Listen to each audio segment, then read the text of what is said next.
You know that we have only some months in front of us before the European elections.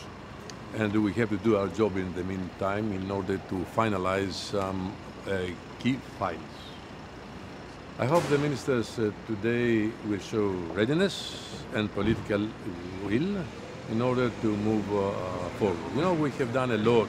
We had a great progress during the last months and years in the field of, I would say, the external dimension of migration, better cooperation with third countries, strengthening our common European borders. But we are still lagging behind on the internal, I would say, dimension of migration.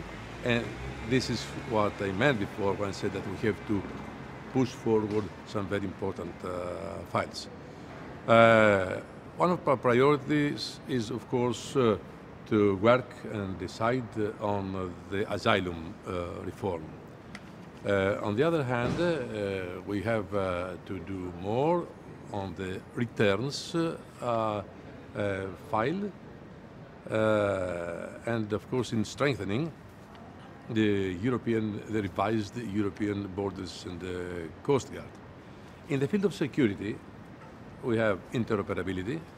Hopefully things will move well within the next days, so we can start it very soon. And terrorist content online. Last night we had a very important meeting here in Brussels of the EU Internet Forum, and we discussed this issue. Let's hope that today the ministers will agree on their negotiation position to start negotiations with the Parliament as soon as possible. I want to tell you one thing. The clock is ticking. We are running out of time. The real productive time ahead is only 4 months. So during this period, we have to work on shared responsibility in order to deliver. The Council and the Commission will work together very closely, as we have done during the last years. I'm quite optimistic, and I look forward to this very interesting debate today. Commissioner, 10,000 personnel for Frontex, is it still realistic? It is realistic, because if we really want to create what is our ambition, a genuine borders police, European borders police, we need people, we need equipment, and we need money. These are the ingredients of our success. So 10,000 people is exactly what we need. And let me make it very clear. What do we mean by saying that? A standing corps of 10,000 people. Because, my dear friends, we don't know what the future is holding for us. We live in a very volatile international environment. So we need the necessary mechanisms in order to respond, if it is necessary in the future, to a request of every member state in the European Union. We shouldn't allow to live again what we had lived in the year 2015. And we have worked very hard during the last months in order to put on the table this proposal. Yes, it is realistic, but it has also to do with the responsible way member states will assess this proposal.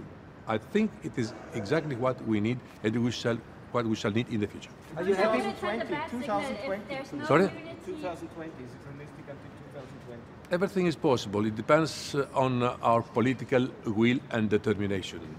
If we want to slow down processes, it's very easy. If we want to step up our efforts, it is more difficult, but I believe it is a question of responsibility, and believe me, it is our duty to do it. Commissioner, will it send a bad signal if there's no unity on the UN migration compact?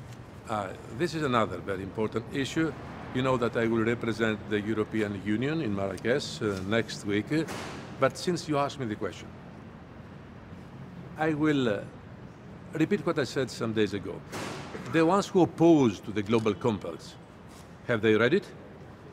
It is only a framework of cooperation with all countries, and for us, Europeans, very important, because it's a framework of cooperation with countries of Africa. And then, something also very important, it is not binding. It doesn't put in question national sovereignty. So I think the ones who oppose to that, they do not have strong arguments. And on the other hand, it is very important for the European Union to speak with one voice. Thank you. Have a nice day. Question. Are you happy with the Austrian presidency? course.